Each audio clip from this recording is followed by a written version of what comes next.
I was 4 minutes from the cabin when I smelled something wrong. Not wrong exactly. Out of place. Something chemical underneath the pine trees, the kind of smell that belongs in a city at midnight, not a Wisconsin forest at 4 in the afternoon. I told myself it was nothing, someone's bonfire, another cabin nearby. I told myself several things in those final 4 minutes. My name is Clara Marsh. I am 34 years old. And on the morning everything changed, I was humming in my kitchen, packing my husband's birthday dinner, completely certain I was about to make him the happiest I had ever seen him. I drove 4 hours to surprise him. I never knocked on that door. What I did instead, quietly, with my phone pressed against cold glass, unraveled 4 marriages in a single night, and not one of them saw me coming. Stay with me, because what happens in the next 4 minutes changes everything. For 6 years, I believed I had the kind of marriage that other people pointed at with something close to envy. My husband Daniel was not a dramatic man. He did not make grand gestures or say things designed to be remembered. What he gave me instead was steadiness. The particular, quiet steadiness of a man who came home at the same hour every evening, who set his keys in the same ceramic dish by the door, who kissed me on the side of my head when I was reading and didn't expect me to look up. He laughed easily. He remembered small things. When I mentioned once, in passing, that I missed the smell of the bakery near my childhood home, he drove 40 minutes the following Saturday to bring back a brown paper bag of cinnamon rolls and left them on the counter without saying a word about it. We lived in a modest house on the eastern edge of Callum, Wisconsin, in a neighborhood where the yards backed up against a belt of red maple and birch. In autumn, the trees turned the color of rust and honey, and the light through our kitchen window in the mornings was the kind of light that makes ordinary things look deliberate. We had been trying for a child for 2 years. It was the quiet weight we carried between us, the thing that sat at the table with us at dinner without being named. Some months were harder than others. Daniel was steady through all of them. He never blamed. He never withdrew.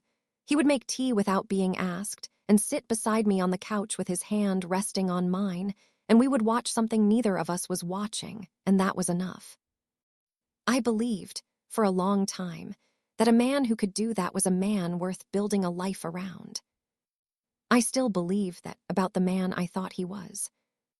His name was Daniel Marsh, and for 6 years I was certain I knew him completely.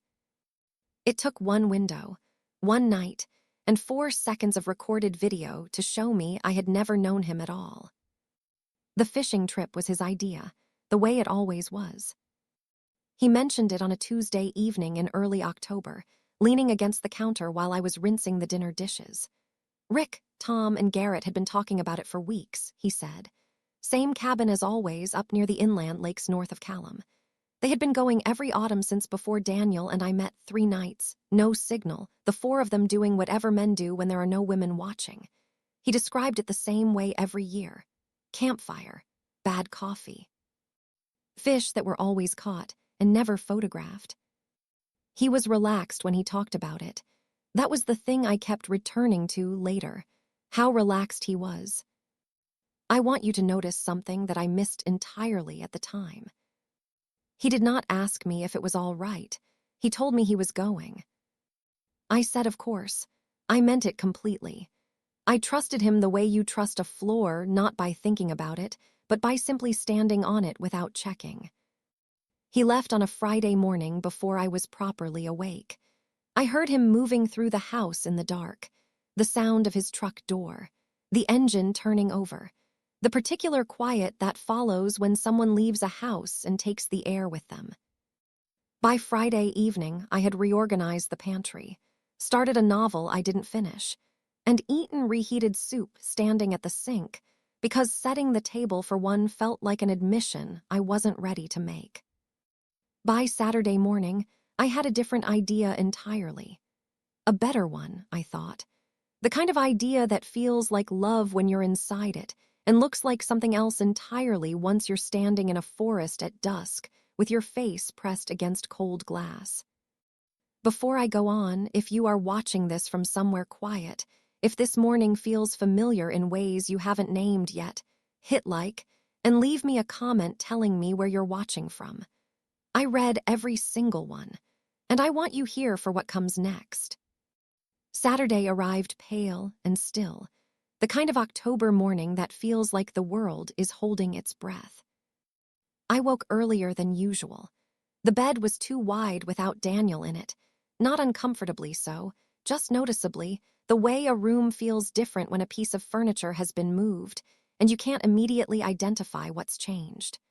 I lay there for a moment listening to the house, the refrigerator humming, a branch tapping the bedroom window, the particular silence of a weekend morning when there is nowhere to be and no one waiting. It was in that silence that the idea arrived. Not loudly, not as inspiration. It came the way the best ideas come quietly, in the space between waking and rising, settling into my chest before I had properly decided anything. Tomorrow was Daniel's birthday. We had planned a small dinner when he returned Sunday evening. Candles, his favorite meal, the good wine we kept for occasions. But the cabin was only 4 hours north. The roads were clear. I knew the route. Why wait for Sunday, I thought, when I could bring Sunday to him? I pictured his face when he opened the door. The confusion first, because Daniel's face always showed confusion before delight, a half-second delay while his mind caught up to something good. Then the slow spread of a smile. The way he would look over his shoulder at Rick and Tom and Garrett and say, with that particular pride that made me love him, she drove 4 hours.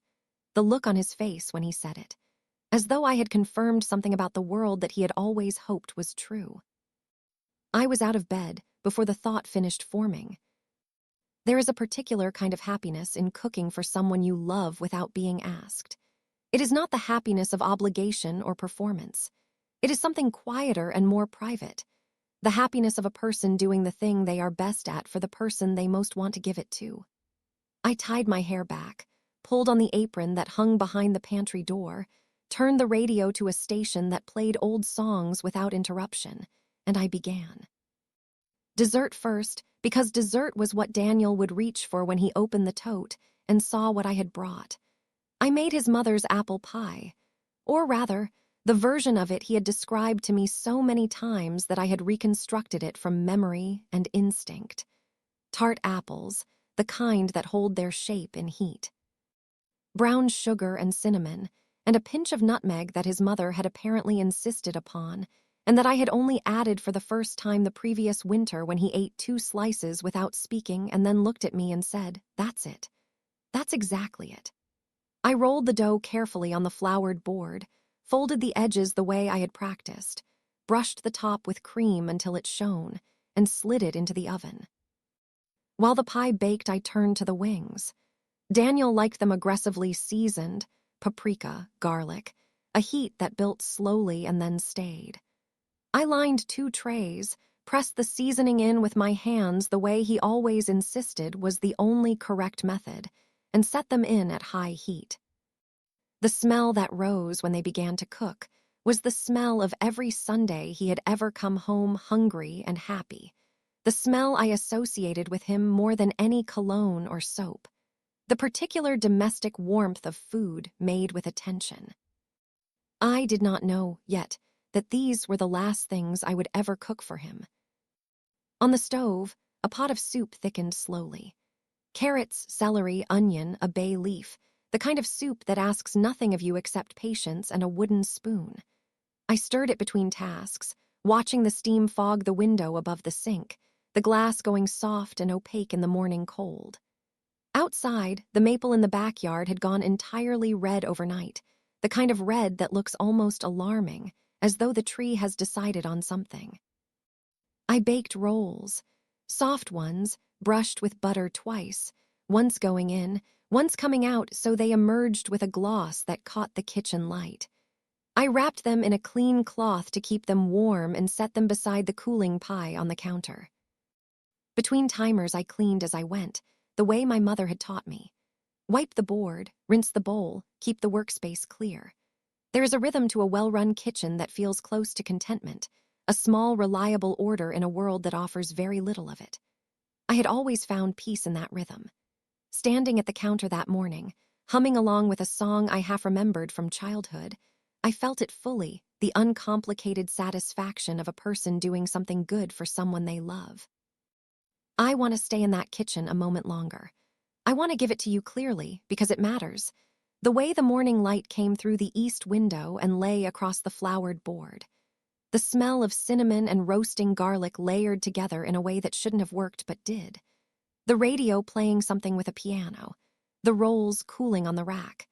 The pie, golden and fragrant, resting on the counter beside the stove. That kitchen was the last place I was entirely myself. The last place where everything I believed was still intact. I did not know that yet. I was simply humming. By noon, I had assembled everything into the large thermal tote I kept for occasions. Pie wrapped in its dish towel. Soup ladled carefully into 3 wide-mouthed glass jars, sealed tight, nestled upright in a corner of the bag. Wings in foil containers, still warm, rolls in their cloth. A thermos of good coffee. Plates, napkins, utensils. Even a small birthday candle I found in the back of the junk drawer. One of those striped ones left over from a celebration I couldn't remember, bent slightly but still functional. I held it for a moment before I packed it. Something about the bent candle made me want to put it in anyway. It seemed right. A small, imperfect thing carried a long way out of love. I tucked it between the napkins. I zipped the tote shut, lifted it by the handles, and felt the weight of it settle in my arms. A good weight. The weight of effort and intention. The weight of a woman who still believed completely in the man she was driving toward. I had no idea what that weight would feel like 4 hours later, sitting untouched on the back seat of a cold car in a forest clearing, while I stood at a window and understood, slowly and completely, that I had been carrying it for the wrong person all along. I left the house just after noon. The sky was the hard, brilliant blue that only appears in Wisconsin in October, cloudless, almost aggressive in its clarity, the kind of sky that makes you believe the day will hold. I loaded the tote into the back seat, double-checked the jars were upright, and pulled out of the driveway. The first hour was familiar road. Highway north through the flat farmland outside Callum, past the grain elevators and the half-empty diners, and the roadside stands that had been selling pumpkins since September. I had driven this stretch dozens of times. The road was mine in the easy, unthinking way of a route you know, so well your hands remember the turns before your mind does. I thought about Daniel the whole way. Small things. The way he always fell asleep in the passenger seat within 20 minutes of any long drive, his chin dropping to his chest, waking with a start every 40 miles or so, and insisting he hadn't been sleeping. The way he always wanted to stop at the same gas station diner in Merritt for terrible coffee that he described, sincerely, as the best in the state. The way he would have laughed when he saw me at the door. The way he would have pulled me inside out of the cold. I was smiling when the paved road gave way to county gravel. The trees closed in on either side, birch and pine, tall and close, the canopy overhead filtering the afternoon light into something amber and cathedral. The road narrowed. The gravel turned to packed dirt and then to ruts. I slowed, both hands on the wheel, the car rocking gently over roots and stones. Through the open edge of the window came the smell of pine needles and damp earth and the first faint hint of wood smoke from somewhere in the distance. My phone had dropped to 1 bar before I left the highway. By the time the trees thickened, there was nothing. The screen showed no signal, no data, exactly as Daniel had described. Dead zone up there. Don't worry if you can't reach me. I had not worried. I had simply driven toward him. The forest deepened around me, and the ruts worsened, and the afternoon light began to slant. Somewhere ahead, through the trees, was the cabin Daniel had described every autumn with the particular warmth of a man describing something he loved. The fire, the lake, the friends he had known since before he knew me. I was 4 minutes away when everything I believed began, quietly and irrevocably, to come apart. If you have ever driven toward something with your whole heart and arrived somewhere you didn't recognize, leave me a comment. Tell me what that felt like. I read everyone. And I need you to stay with me because we are almost at the cabin now. And what happens in the next few minutes, I have never told anyone the full truth of it. Until right now. I smelled something wrong before I saw anything. Not wrong exactly, that is not the right word for it. What I smelled was out of place. Bass notes of synthetic smoke, something chemical underneath the pine. The kind of smell that belongs to a different world entirely. A city world, a late-night world, dropped without explanation into the middle of a Wisconsin forest on a cold October afternoon. I told myself it was probably nothing, someone's bonfire, another cabin nearby. The woods carried smells in strange ways. I told myself several things in those final 2 minutes. I was very busy telling myself things. The road leveled out and the trees thinned at the edges, and the clearing appeared ahead of me, the small, flat rectangle of packed earth that served as the parking area for the cabin. I had been here once before, 4 years ago, a summer day when I had driven up to surprise Daniel with lunch. He had been delighted then. He had walked out to meet me before I even turned off the engine, his shirt untucked, laughing, pulling me out of the car, and into the kind of embrace that made everything around it feel irrelevant. I held that memory in my mind as the clearing came into full view. Then I pressed the brake. The cars were wrong. Not wrong in a subtle way, wrong in a way that stopped my breath mid-inhale and held it there. I knew the vehicles that should have been parked in that clearing. Daniel's truck, gray and dented along the rear panel from a parking lot years ago that we always meant to fix. Rick's dark blue SUV with the cracked side mirror. Tom's Jeep, mud-colored and perpetually unwashed. Garrett's old minivan, the one he refused to replace because it still ran, and he had never once in his life spent money he didn't have to. None of those vehicles were here. What sat in the clearing instead were 3 cars that looked like they had come from a different story entirely. A black pickup truck, new enough that the factory shine still lived in its panels, the kind of vehicle that costs more than most people earn in a year. Beside it, a low silver coupe, impractical and sleek, its tires so clean they had clearly not traveled far on rutted roads like these. And at the end of the row, a white city car, compact, polished, a parking garage decal still visible on the windshield.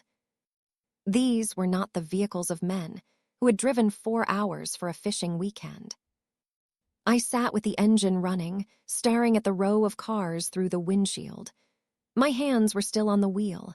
In the back seat, the thermal tote sat quietly. I could smell the faint warmth of the pie through the fabric. I told myself, one more time, that I had made a wrong turn.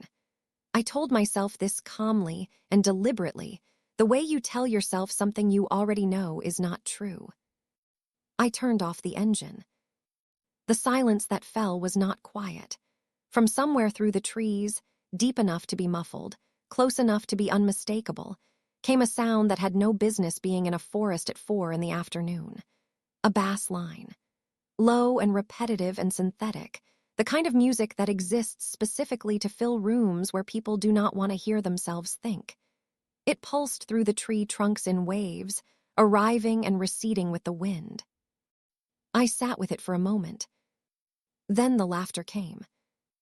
It was female laughter, not one voice but several, bright and layered and tumbling over itself in the particular way of people who have been drinking since early afternoon. The kind of laughter I recognized from a different decade of my own life, from parties in small apartments, from the back seats of cars on the way somewhere that felt like everything at the time. Carefree, loud, completely at ease. It did not belong here. None of this belonged here. I reached for my door handle. My fingers moved before I made any conscious decision to move them, operating on some instinct older and quieter than thought. I opened the door and stepped out into the cold afternoon, and the forest wrapped around me immediately.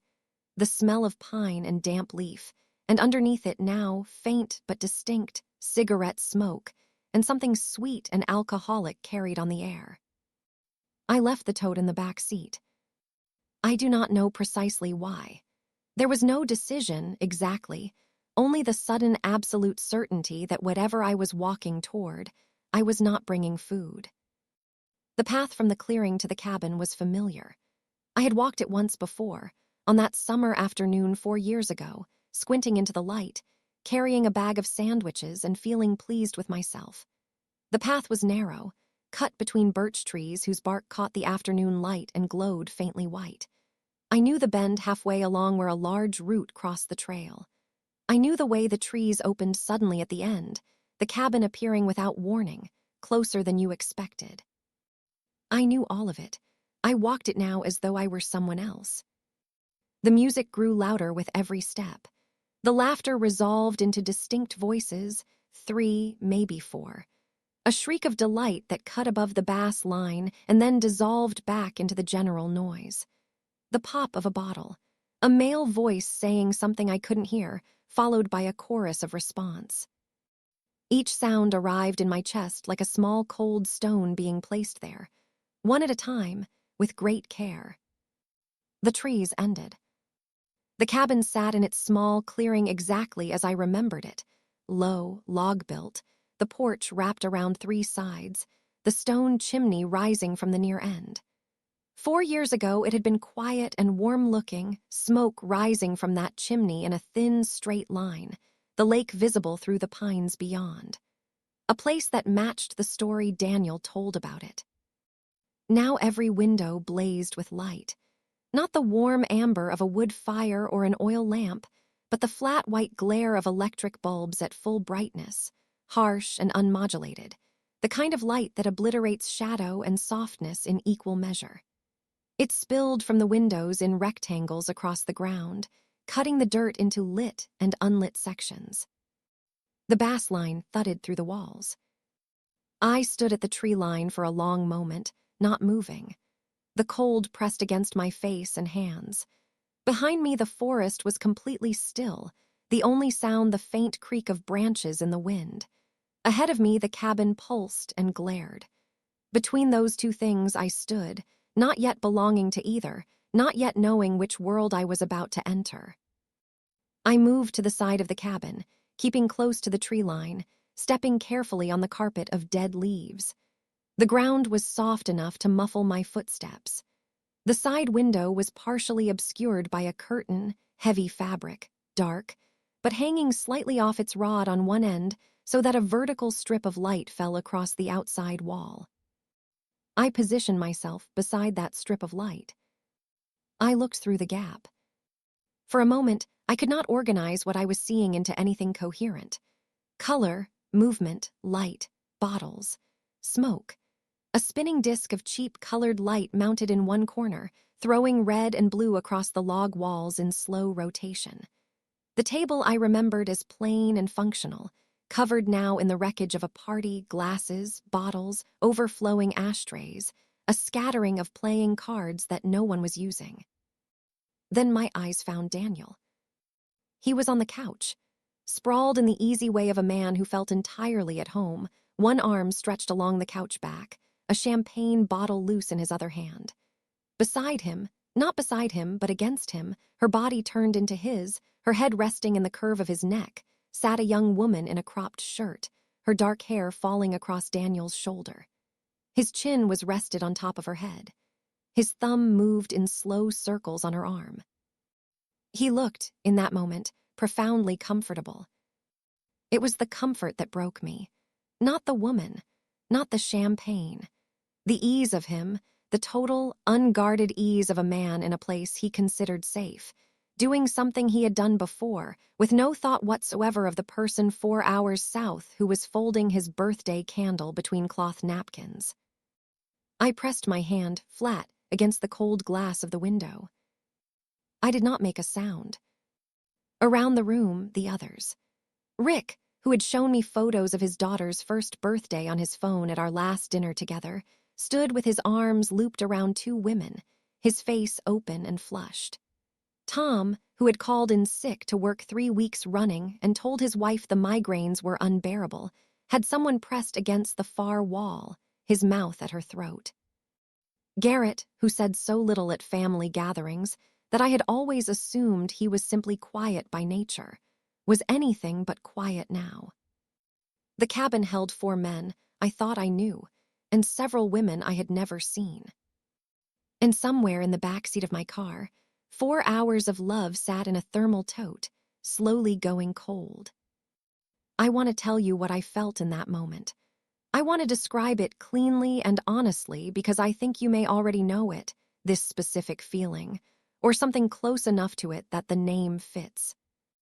It was not rage. Rage came later, and it came differently, quieter and more purposeful than I expected. What I felt at that window, in that first unguarded minute, was something closer to the sensation of stepping off a stair in the dark that you were certain was there. The body's lurch of wrongness. The instant before you understand what has happened. I had built 6 years inside a version of Daniel that was not true. Every ordinary evening, the keys in the dish, the kiss on the side of my head, the hand resting on mine during the hard months, all of it now existed in 2 versions simultaneously. The version I had lived inside, and the version I was standing outside of now, pressing my palm against cold glass, learning what the word meanwhile really meant. Meanwhile, he had been here before, that much was clear from the ease of him. Meanwhile, I had been home. I do not know how long I stood there before my hands began to move. It was not a decision, exactly.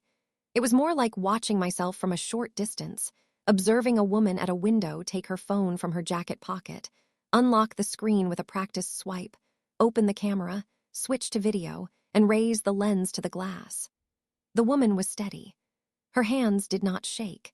She moved with the deliberate calm of someone performing a task they have been given precise instructions for, though no one had given her any instructions at all. The camera caught everything the eye could see through that glass. Daniel's hand, easy and possessive, resting on the woman beside him. The others, the bottles. The spinning light painting the log walls in colors that had no business being there. She held the phone firm. She panned slowly. She did not look away. She gave the camera time. When she was certain she had enough, long, unbroken, unambiguous, she lowered the phone. She took one breath. She turned from the window. She walked back through the trees to the car. That woman was me. I am still not entirely sure how. The drive home took longer than the drive north. Not in miles, the road was the same birch and pine closing in on either side, the same ruts jolting the car, the same narrow track threading through the dark. But the drive north had been simple. I had known exactly where I was going and why and what I expected to find when I got there. The drive home offered none of that. I had no map for what I was driving back into. I had only the road ahead and the phone in my jacket pocket and the video on it and the thermal tote in the back seat going steadily, irreversibly cold. I did not cry. I want to be honest about that because I think it surprises people. The absence of tears in the first hours after a thing like this. What I felt instead was a strange, suspended clarity, as though the shock had temporarily resolved every unnecessary frequency and left only the essential signal. I could see the road with unusual precision. I noticed things I would not normally notice. The particular way the headlights caught the white bark of the birch trees, turning them briefly luminous before the dark took them back. A fox at the tree line, perfectly still, watching the car pass with amber eyes. The sound of my own breathing, steady and even, as though my body had decided that whatever the mind was doing, it was going to keep its end of things running without complaint. I drove. The trees moved past, the road unspooled beneath the wheels. Somewhere on the county road, before the blacktop resumed, I pulled over. Not because I needed to. My hands were steady, my vision clear. I pulled over because something in the managed stillness of the last hour required a moment of acknowledgement, some small recognition that what I had seen through that window was real, was true, was not going to be different when I checked again. I sat with the engine idling, and the heater running and the dark pressing in on all sides, and I breathed. I thought about the morning, the kitchen light, the radio, the rolls cooling on the rack, the smell of cinnamon and paprika layered in a way that had seemed, at 7 in the morning, like evidence of something good. The bent birthday candle between the napkins, the satisfaction of the packed tote, heavy in my arms, the weight of care and intention, I had thought, the weight of love made portable. I turned in my seat and looked at it. It sat between the rear seat and the door where I had wedged it, exactly as I had placed it that morning. The cloth handles, the zippered top. Inside it, the food I had made across an entire morning in a kitchen that had felt, for those hours, like the last place I was entirely myself. It occurred to me, sitting in the dark on a county road in northern Wisconsin, that the food was still good. The soup still sealed in its jars, the pie still wrapped in its towel, the thermos still warm. All of it made with genuine attention and genuine love. Those two things had not changed. The care I had put into it was real. It had simply been aimed at the wrong target. That thought arrived quietly and settled somewhere deep, and I did not yet know what to do with it, but I noted it the way you note something important you intend to return to. I turned back to the road. I put the car in drive. I did not look at the tote again until I was home, and by then I understood I was not going to bring it inside, not yet, perhaps not ever. Some things need to stay where they are while you work out what they mean. I got home just after 9. The house looked the same from the street, the porch light on, the front windows dark, the maple in the yard reduced to a black shape against a slightly less black sky. A house. My house. The house I had left that morning as one kind of woman and was returning to as another. I sat in the driveway for a moment with the engine off. The silence was immediate and complete, the particular silence of a house that knows it is empty, that has been empty for 2 days, and is not yet sure what kind of emptiness is coming next. I had lived in this house for 4 years. I knew the sound it made when the heating settled overnight, a low creak from the east wall that I had investigated twice and then accepted. I knew the way the third stair from the bottom held a slight give if you stepped on the left side. I knew the smell of the front hallway, old wood, and the faint trace of whatever candle I had burned most recently, cedar and something warmer underneath. I knew this house completely. I did not know what it was anymore. I went inside. I did not turn on the overhead lights, only the lamp on the side table in the living room, the one with the low amber glow that I had always preferred in the evenings. I set my bag down. I took off my jacket and hung it on the hook by the door and stood in the hallway for a moment, looking at the ceramic dish where Daniel kept his keys. It was empty. Of course it was empty. He was not here. I had never noticed before how much space his keys took up in that dish. I went to the kitchen. I did not look at the counter where the cooling racks had been that morning, where the pie had rested and the rolls had shone with their butter glaze. I filled a glass of water at the tap and drank it standing at the sink, looking at the window above it, dark now, reflecting the kitchen back at me, my own face floating in the glass, indistinct and pale. I looked at myself for a moment. Then I went to the table. I opened my laptop. The work of the next several hours would require a clarity I was not certain I possessed and a steadiness I was not certain would hold. But when I placed my hands on the keyboard and the screen came to life and the video icon sat there in my camera roll, waiting, I understood that the steadiness was there. It had been there at the window. It had been there on the drive. It was here now. I pressed play. The video ran for 4 minutes and 11 seconds. I watched it twice before I began. The first time I watched it as a woman, with all the responses a woman has when she watches something like this, the particular quality of pain that moves through you when you see the person you built your life around doing what Daniel was doing, as easily and as comfortably as if the life you built together were a coat he had simply decided not to wear that weekend. I allowed that. I sat with it completely. I did not look away or skip forward or tell myself to be practical yet. The second time I watched it as something else, as a person with a task. I pressed pause on the first frame that showed anything identifiable beyond Daniel himself. A woman in the background, not the one beside him, a different one, moving through the frame quickly, her wrist catching the light as she reached for something on the table. Her nails, long, shaped, painted in a gradient from cream to deep burgundy. I enlarged the image. I had found, over the previous 2 hours of simply driving and breathing, that the shock had not paralyzed me. It had, in some strange and unexpected way, organized me. Every unnecessary thing had fallen away, and what remained was extraordinarily clear. I knew what I was looking for. I knew, in outline if not yet in detail, what I intended to do with it. I did not know yet all the shapes it would take, but the direction was certain. I opened a browser tab. I began with the nails. 4 hours later, I had 4 names, 4 profiles, 4 sets of details assembled in a clean document on my screen.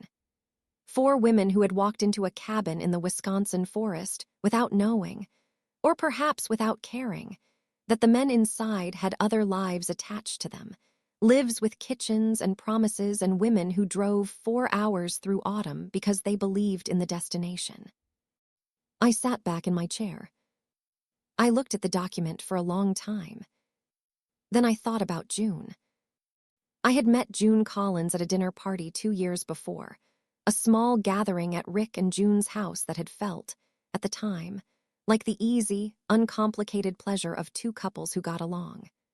June had made a lamb dish she described as experimental and was not experimental at all but simply very good.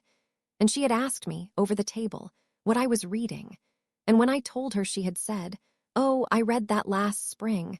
What did you think of the ending?" And we had talked about the ending for 20 minutes, while the men talked about something else entirely.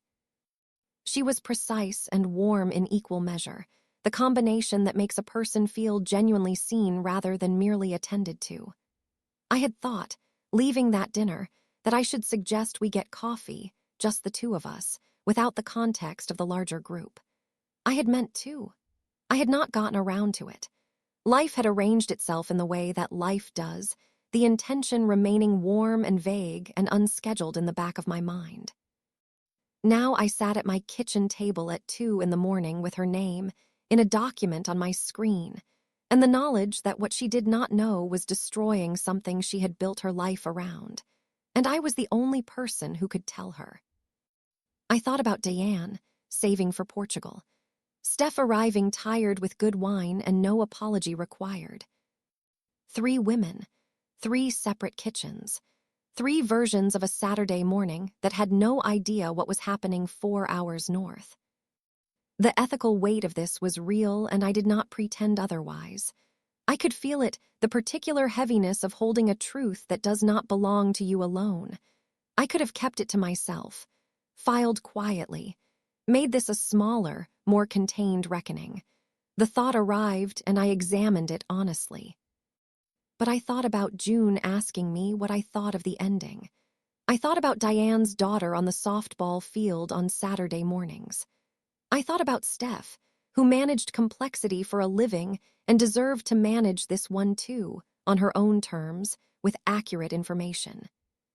They had a right to know, not because I owed them anything, I barely knew them, but because the truth was already theirs. I was only holding it temporarily. I reached for the prepaid phone. The decision, when it finally arrived simply, not dramatically, not with the feeling of a door slamming or a bridge burning, but with the quiet finality of a person setting down something they have been carrying too long and understanding, as their hands release it, that they were never supposed to carry it alone. Before I tell you what happened when the message arrived in those kitchens, I want to ask you something. If you had been in that driveway with that video and those names, what would you have done? Leave it in the comments. Tell me honestly. I read every single one. Because the next part, the moment I pressed send and what came back, I have been thinking about how to tell it for a long time. Stay with me. I did not sleep. The house was the same house it had always been. Same refrigerator hum. Same creak from the hallway when the temperature dropped. Same thin stripe of streetlight that fell through the bedroom curtain and lay across the floor in a pale line. I had looked at 1,000 nights without thinking about it. Everything was exactly where it had always been, and none of it was familiar.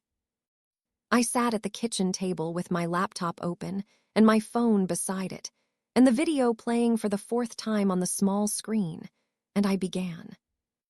There is a particular kind of clarity that arrives after the first shock passes. Not peace, nothing like peace. More like the moment after a very loud sound when the ringing fades and you can hear precisely and sharply and everything extraneous has been stripped away. That was the clarity I had. Cold, functional, absolute. A clarity that had no interest in grief, yet because grief would have to wait. There was work to do first. I pressed pause on the video. I looked at the frame. The young woman beside Daniel wore a delicate chain at her throat, gold, fine, with a small pendant I couldn't quite resolve at this size. I expanded the image with 2 fingers, sharpened the focus as far as the resolution allowed. The pendant was a letter, a cursive initial, small and elegant. I opened a browser tab. What followed was 4 hours of the most focused work I have ever done in my life. Each frame of that video was a door, and behind every door was a name. The chain led me to an account I found through a local hashtag, a university student named Petra whose profile was a careful curation of expensive restaurants, blurred city lights, and captions that hinted at a lifestyle funded by someone she never quite named. The pendant appeared in a photo from 3 weeks prior, tagged at a downtown cocktail bar in Callum. She was laughing in the photo, her head thrown back, the chain catching the light. The comments beneath it were full of fire emojis, and one from a friend that read who's buying the drinks lately, with a knowing punctuation she had left unanswered. I saved the profile link and moved to the next frame. A tattoo on the inside of the second woman's wrist, botanical, a small sprig of something I thought might be lavender, rendered in fine black lines, unusual enough to be searchable. I tried 3 combinations of search terms before I found her. A dance instructor at a studio 20 minutes from Callum, whose public account mixed class schedules with photographs of herself at venues I recognized as expensive and dim. Her name was Sasha. In her most recent post, she was at what appeared to be a private dinner, her wrist visible as she reached across a table, the lavender tattoo unmistakable. She had tagged the restaurant. The restaurant was the kind that did not list its prices online. I wrote her name down. The third was easier. Distinctive acrylic nails, long, sculpted, painted in a gradient from white to deep rose, that appeared in several frames as she moved through the background of the video. I searched the style. Found a local nail technician named Bex who did her own nails as advertisement, whose account was a stream of her hands demonstrating her work against backdrops of marble countertops and cashmere and leather car seats she hadn't purchased. In one post from a month ago, she had written simply, "When they treat you right, you let them," with a small diamond emoji and nothing else. The 4th woman I recognized without searching. She appeared in the rightmost edge of the video for only a few seconds, turning toward the light in a way that showed her profile clearly. I had seen her before, not in person, but on a screen. She was a local. Her name was Mara, and she had a following of several thousand people who watched her review restaurants and wine bars and weekend getaways with the cheerful authority of someone who believed she had excellent taste and was right about that often enough to be worth watching. I had followed her account briefly the previous year for a restaurant recommendation, and then forgotten about it. I found her profile in 30 seconds. I scrolled back through her posts with a different eye now. A weekend in a lake cabin, 6 weeks ago, location vague, captioned sometimes you just need to disappear. The photograph showed pine trees through a window, a glass of wine on a wooden sill, and in the reflection of the glass, faint, partial, unmistakable if you were looking, the silhouette of a man she had not named. I looked at that reflection for a long time. I now had 4 names, and I had not yet thought about Rick or Tom or Garrett's wives, because that thought was still arriving, moving toward me slowly the way a large thing moves, taking up the whole of the horizon before it reaches you. I stood up. I filled a glass of water at the sink and drank it standing there, looking at the window above the counter that had fogged that morning while the soup was on the stove. That morning, 12 hours ago, I had been standing at this same sink, and the radio had been playing something with a piano, and the rolls were cooling on the rack, and I had been humming. I had been humming and entirely certain, and not yet the woman I was now. It seemed impossible that both versions of me had stood in this same kitchen, that the same window had held both mornings, that the tiles felt the same under my feet. I thought about the bent birthday candle tucked between the napkins in the tote. I had not brought the tote inside. It was still in the back seat of my car, in the driveway, in the cold. The pie going to waste in the dark. I did not go and get it. I went back to the table. I opened a new document and began to write down everything I knew in clean, organized lines. 4 men, 4 women. Now, because the thought had fully arrived, 4 wives. I had met all 3 of them. Rick's wife was named June, a quiet, precise woman who taught high school chemistry and brought homemade crackers to dinner parties and asked genuine questions, and remembered the answers the next time she saw you. Tom's wife was Diane, who laughed easily and coached her daughter's softball team on Saturday mornings, and who had mentioned once at a barbecue that she and Tom were saving for a trip to Portugal they had been planning for 3 years. Garrett's wife was a woman named Steph, who I knew least of all. She worked long hours as a hospital administrator and arrived at gatherings slightly late and slightly tired, and always with a bottle of good wine and an apology that nobody required. 3 women, separate lives, separate kitchens, separate versions of a story that had the same missing information at its center. I sat with this for a long time, with the weight of what I knew and what they did not, with the particular ethical heaviness of holding a truth that does not only belong to you. I could have kept it. I want to be honest about that. The thought arrived and I looked at it directly. I could have confronted Daniel alone. I could have filed quietly. I could have made this into a smaller, more private reckoning that only unmade my marriage and left everything else standing. I considered it for longer than I am entirely proud of. Then I thought about June, who remembered everything you told her. Diane, saving for Portugal. Steph, arriving tired with good wine. And I understood that what I was holding was not mine alone to carry, and that keeping it would not be a kindness, it would be a different kind of lie. I reached for the prepaid phone I had purchased the previous spring for reasons I had told myself were practical, and now understood were instinctive. I had bought it without knowing exactly why. The way you sometimes prepare for something your conscious mind has not yet admitted is coming. I understood now why I had bought it. I created an account that could not be traced to my name. My hands were steady. I was not angry, or rather, the anger was present, but it had organized itself into something more useful. A cold, directed current running underneath everything I did, powering the movements without controlling them. I opened a messaging application. I created a group. I thought carefully about the title. A name that would make each woman open it immediately, that would not give her time to close it before she had already seen. Something that would answer before she even had to ask whether this was real. I typed, "Your husband's, Friday night, read before you reply." One by one, I added the participants. June, Diane, Steph. And then, because I had thought about this too, during those long hours at the table, and had decided that what I was doing was not punishment but information, delivered to everyone who had a right to it: Petra, Sasha, Bex, and Mara. The 4 women from the cabin. Not because I blamed them entirely, and not because I did not blame them at all, but because they too were inside a story built on things that were not true, and they deserved to know the shape of what they were standing in. 8 women, 1 video, no explanation. I pressed send.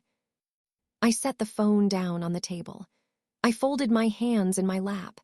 I looked at the window above the sink where the dark pressed flat against the glass. In other kitchens, in other houses, across Callum and beyond it, phones were lighting up. I did not watch the responses arrive. Not yet. I sat in the quiet of my kitchen with my hands folded and the soup still on the counter in its jars, untouched, and I waited for the world I had known for 6 years to finish coming apart. It did not take long. I need to stop here for just a moment. If you have ever had to choose between protecting your own peace and telling someone a truth they needed to hear, I want to know. Leave it in the comments. Because that choice is what this whole story turns on. Because when Daniel's key hit the lock the next morning, he had no idea what was already waiting for him. And what I said to him in that living room, I had been rehearsing since 3 a.m., not with anger, with something quieter and far more permanent. Stay with me. The responses began within 4 minutes. I know because I watched the clock on the kitchen wall without meaning to. The small round clock above the doorway that had been there since we moved in, reliable and plain, its second hand moving in the steady, indifferent way of time that does not adjust itself for the scale of what is happening beneath it. 4 minutes after I pressed send, the first message appeared. It was from Petra. 2 words, "Who are you?" Not a question. A statement of alarm dressed as a question, the punctuation stripped out because she had not stopped for punctuation, because she was already afraid. Then Sasha, "This is a joke. Delete this immediately." Then, and this one arrived differently, this one I felt land somewhere below the sternum, June. "Rick, what is this? Rick, answer me right now." I set the prepaid phone down on the table in front of me. I folded my hands in my lap. I did not pick it back up. This was the thing I had decided during those long hours of research, the decision that had taken the longest to reach, and that I was most certain about by the time I reached it. I was not going to participate in what followed. I was not going to moderate or explain or defend or escalate. I had delivered the information. What happened next belonged to the people it most concerned. I was a witness. I had been a witness at the window, and I was a witness now. The phone continued to light up. I could see the notifications arriving from across the table, the screen flashing, the name of the group chat appearing again and again as the messages stacked. I did not read them in sequence. I caught fragments. Diane's name, Steph's, the word lawyer appearing in what looked like 3 separate messages within minutes of each other. Petra's name again, then Bex's, then Mara's, the 3 of them suddenly aware that they were in a room together with the wives of the men they had spent the weekend with, and that the room had no door they could find their way out of. I watched the screen flash, and I did not touch it. I made tea instead. I filled the kettle the way I had filled it 100 evenings in this kitchen, set it on the element, stood at the counter while it heated. The ordinary ritual of it was a kindness my hands offered my mind without being asked, something to do that was simple and warm and required nothing. The kettle boiled. I poured the water. I wrapped both hands around the mug. In other kitchens, across Callum and beyond it, the video was playing. Women were watching it. Some were watching it alone, in the quiet of a Saturday evening, with the sound low so they could hear it clearly and so no one else in the house could. Some were watching it a second time to be certain. Some had already stopped watching and picked up their phones to call someone, a sister, a mother, a lawyer whose number they had never expected to need. I did not know the specifics of those rooms. I only knew that the truth was moving through them, and that it was doing what the truth does when it finally arrives somewhere it has been kept from too long. The group chat ran for 6 hours. I know this not because I watched it unfold in real time. I did not, but because the following morning, when I finally unlocked the prepaid phone and scrolled from the beginning, the timestamps told the story. The first message at 11:47 p.m., the last at 5:32 a.m.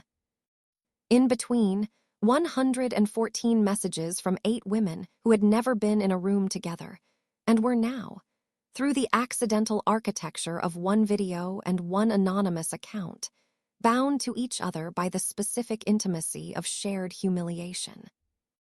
I read them in the thin gray light of Sunday morning, sitting at the kitchen table with my tea cooling beside me, and I will not reproduce them all here. They belonged to those women. They were not mine to narrate. But I will tell you the shape of it. The first hour was chaos, pure, unfiltered, overlapping chaos. Accusations and denials arriving simultaneously, the wives and the other women discovering each other's presence in the group, with the particular shock of people who have been on opposite sides of a secret and are now standing in the same room. Petra insisting she had been told Daniel was separated. Sasha claiming she had no idea. Bex going quiet almost immediately, which was in its own way more telling than anything she could have said. Mara said nothing for the first 40 minutes. When she did respond, it was a single message, addressed to no one and everyone. I'm sorry. I didn't know about the wives. That's the truth, and I understand if it means nothing. June's response to this was 3 sentences that I read twice. She did not accept the apology. She did not reject it. She simply wrote, I appreciate you saying that. It does mean something, but it doesn't change what I have to do now. That was June, precise and warm in equal measure, even here, even now. Diane was different. Diane burned, cleanly and without apology, the way someone burns who has decided that the time for careful management of their own anger is finished. Her messages were direct, specific, and free of any ornamentation. She named Rick by name. She named the cabin. She listed in plain language what the video showed and what it meant and what she intended to do about it. She wrote with the focused precision of a woman who had decided that every sentence she spent in this conversation was a sentence with a purpose, and she was not going to waste one. Steph, as I might have predicted, said the least. 4 messages across the 6 hours, short ones. But the last one, sent at 5:19 a.m., was addressed to the whole group, and it said, Thank you to whoever sent this. I know it wasn't easy. It was the right thing. I read that message 3 times. Steph, who I knew least of all, who arrived tired with good wine, who had stood at family gatherings at the periphery, slightly removed, watching things with the quiet attention of a woman who was always taking in more than she was given credit for. She had known, I thought, not the specifics, but something. The way you sometimes know things before you have the information that confirms them, carrying a low, persistent unease that you have learned to file under other headings, because the alternative is too large to hold while also managing a full life. She had been carrying it, and now she had put it down. I set the prepaid phone face down on the table. I looked at the kitchen window. The morning was arriving now, Sunday, pale and cold, the kind of morning that comes without announcement, the light simply thickening from dark to gray to something that could almost be called day. In 9 hours, Daniel's key would hit the lock, and he would come through the front door smelling of wood smoke and stale beer, already composing his weekend stories, completely unprepared for the silence he was about to walk into. 9 hours. I thought about what I needed to do with them. The answer came in the same quiet, organized way that things had been arriving since the window, not urgently, not dramatically. Simply and clearly, as though each next step were already laid out and I was only reading the list. I needed to call a lawyer. I knew her name. A woman named Patricia Haverson, who had been recommended to me 3 years ago by a colleague going through her own difficult season, whose card I had taken and put in the small drawer beside the kitchen phone and never expected to use. I would call her in the morning, when the offices opened. I would tell her what I had and what I wanted, and I would listen to what she said. I needed to pack a bag. Not everything, not yet. The things I would need for a week at Ruth's house. Clothes, the good knife from the kitchen, the watercolor lake that had hung in every kitchen I had lived in since I was 22, and that I was not going to leave behind. And I needed to sleep, a small number of hours, whatever the body would accept, because what was coming in the afternoon required steadiness, and steadiness, I had learned, was not a fixed resource. It had to be maintained. I stood up from the table. I moved through the house in the early morning quiet, methodically, without hurry, the way you move through a space when you are memorizing it for the last time without quite admitting to yourself that is what you are doing. The living room, the hallway, the stair with the give on the left side of the third step. The bedroom I had shared for 4 years, where I now opened the wardrobe and began, with the same careful attention I had given to packing the thermal tote 2 days before, to select what I would take. I folded each thing neatly. I placed them in the bag with the particular deliberateness of a person who understands that the task in front of them is the last task of one chapter and the first task of the next, and who wants to perform it with appropriate care. At the bottom of the wardrobe, beneath 2 sweaters I had not worn since the previous winter, I found the notebook. Navy blue cover, spiral-bound, my handwriting on the front, Clara 2021, things that are true. I did not open it, not yet. I held it in my hands for a moment, feeling the weight of it, lighter than it should have been, for what it contained. Then I placed it in the bag between the sweaters, and I zipped the bag shut. I did not know yet what was in the notebook. I would not know until Ruth's guest room, until a quiet afternoon 2 weeks from now when my sister would hand it to me out of a box and say, "What's this?" But I had packed it. Some part of me had known to pack it. I set the bag by the bedroom door.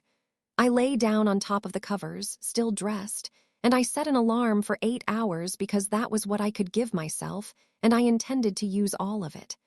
I looked at the ceiling in the thin, early morning light.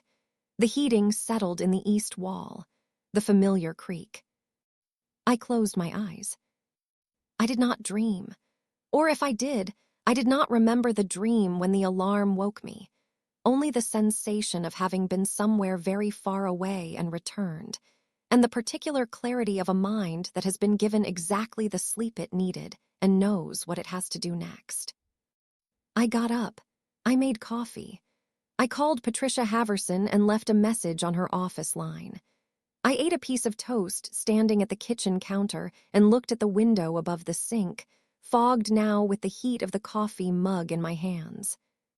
2 days ago, I had stood at this window and watched the steam from the soup rising and thought about Daniel's face when he opened the cabin door.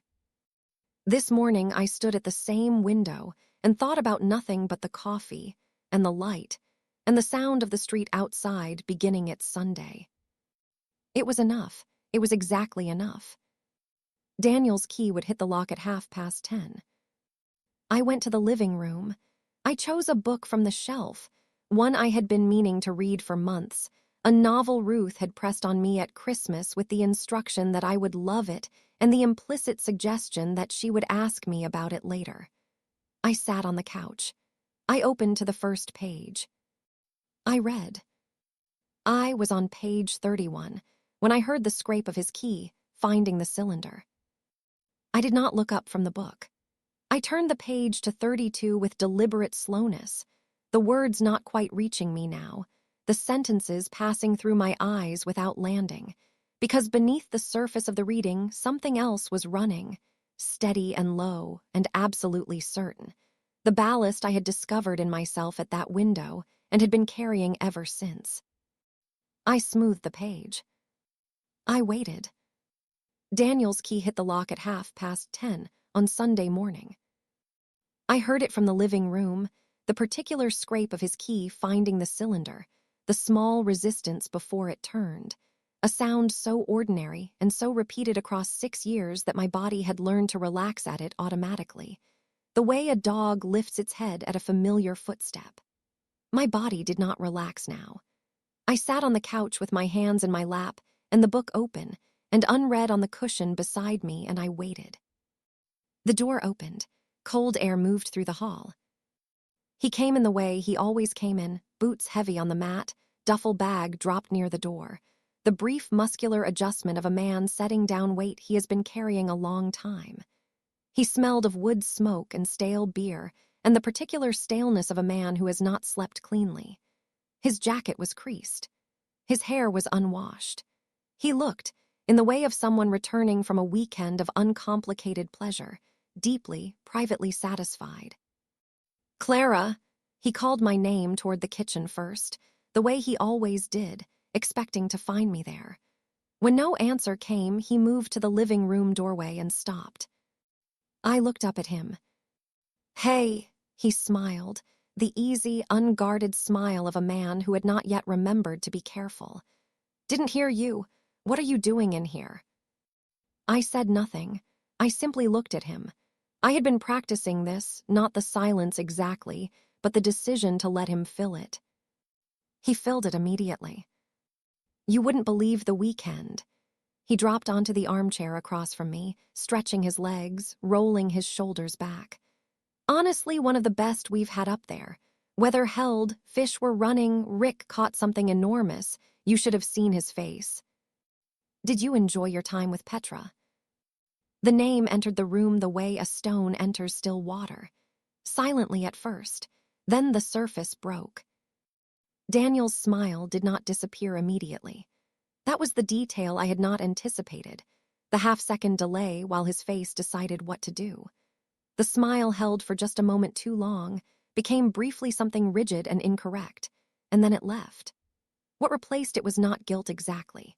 It was the expression of a man who has been walking in the dark and has just walked into a wall, stunned, disoriented, reaching automatically for an explanation that has not yet arrived.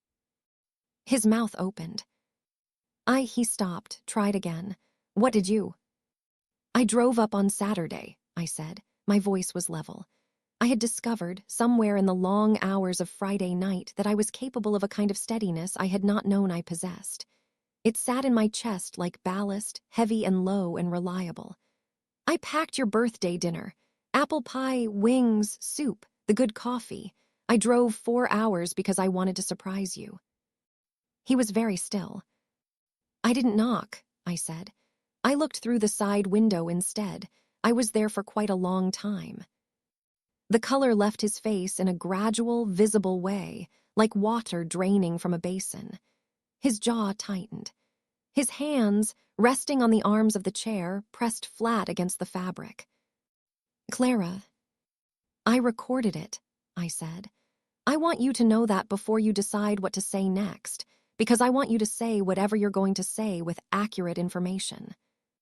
I picked up my phone from the cushion beside me and turned the screen toward him. Not the video, the group chat. 63 messages, the most recent arriving 18 minutes ago. His name appeared in several of them. He read the screen the way a man reads something he cannot make himself stop reading, his eyes moving fast, then stopping, then moving again. I watched his face move through the messages. June's first response. Diane's. Steph's in 3 short words that I will not repeat because they belong to her. Petra's panic. Sasha's denial. Bex's attempt at justification. Mara, who had said nothing yet, which was somehow worse. His hands were shaking when he set the phone down. How did you, he stopped, restarted. How did you get their numbers? Their profiles were not private, I said. Petra had her number listed in her biography. He put his face in his hands. He stayed that way for a long moment, elbows on his knees, palms pressed to his forehead, and I watched him with the distant attentiveness of someone observing a process that is no longer theirs to manage. He was calculating, I understood, running through what was known and what could be denied, and what the damage was, and whether any of it was recoverable. I had done the same calculation 40 hours ago at this same table. I had come out the other side of it. He was only just entering it. It wasn't, he started. Don't, I said quietly, not harshly, simply. He stopped. I was there, Daniel. I have the video.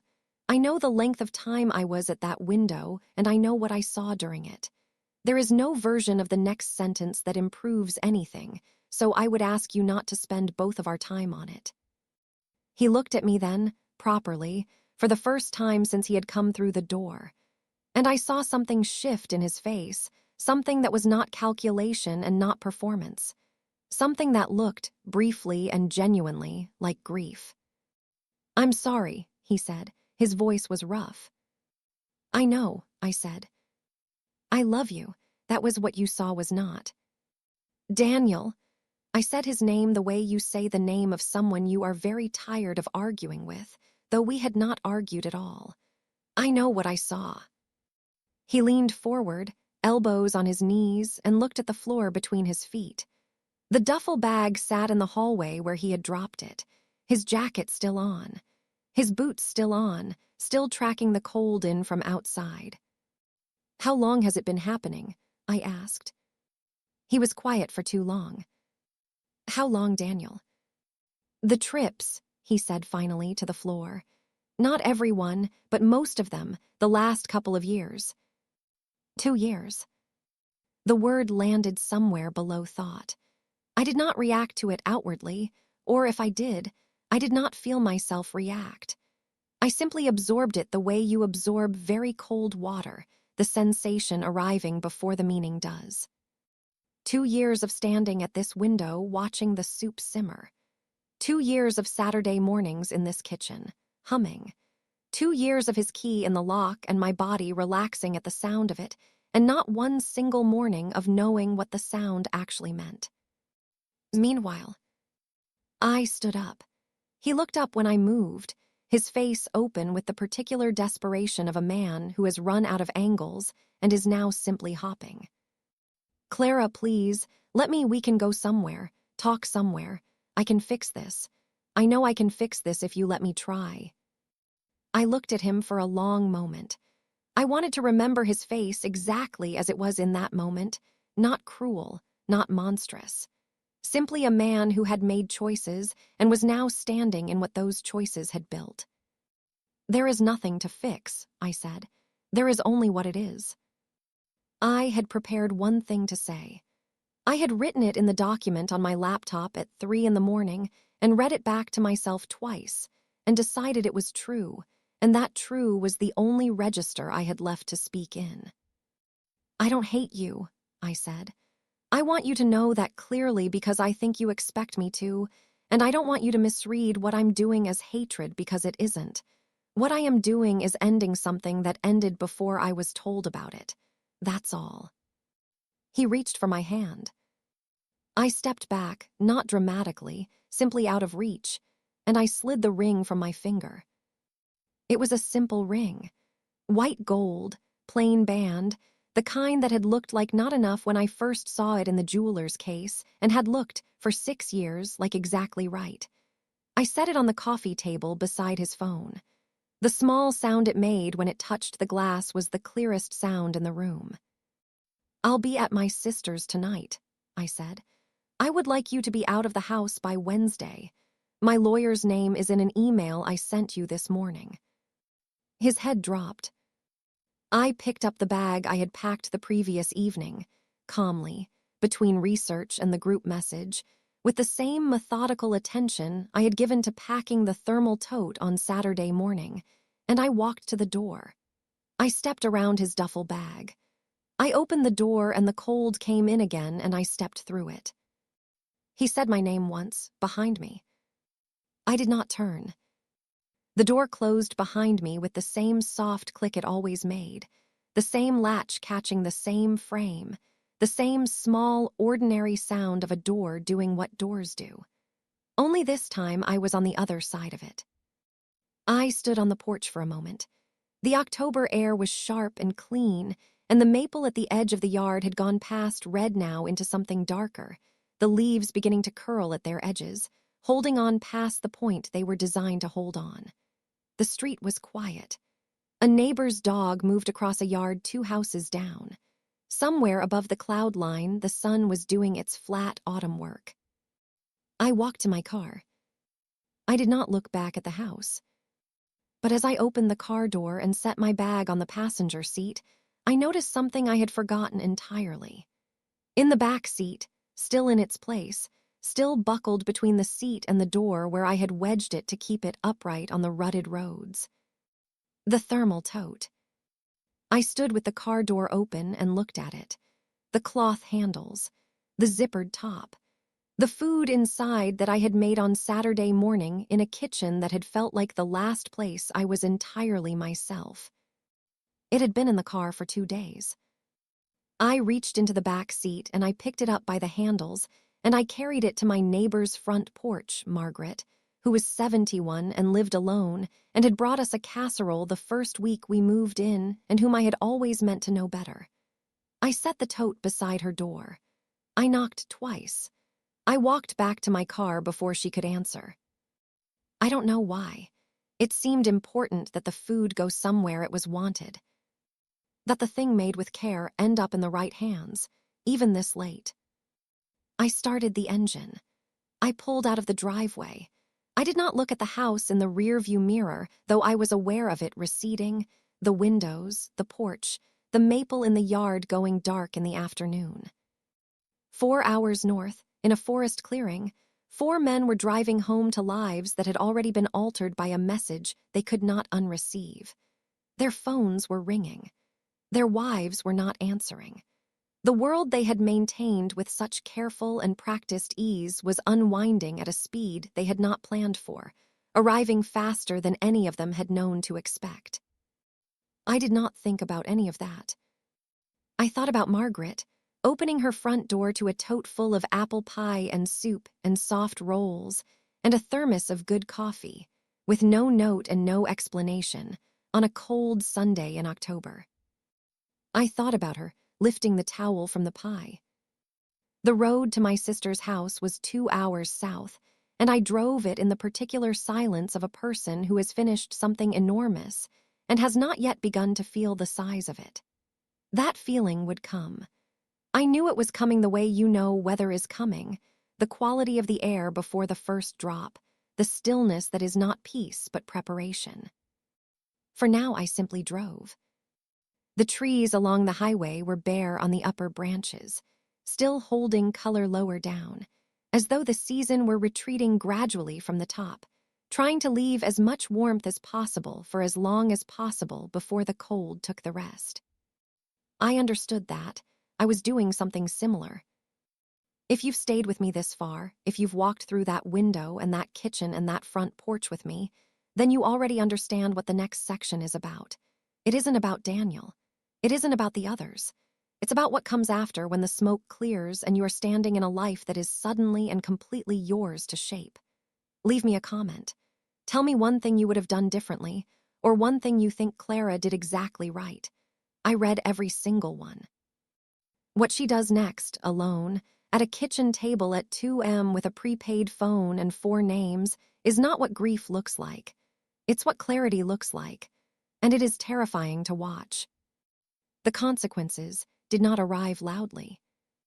That was the thing no one tells you about the unraveling of a lie. It does not collapse the way a building collapses, with noise and dust and a single identifiable moment of failure. It comes apart the way ice comes apart in spring.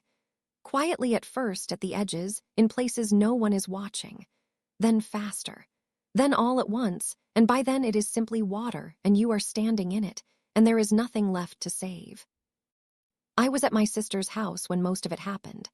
I heard about it in pieces, from June, who called me on the Wednesday after, her voice steady in the way of someone who has been crying for 3 days and has temporarily run out. From Diane, who sent a series of careful, precise text messages that told me everything and asked for nothing.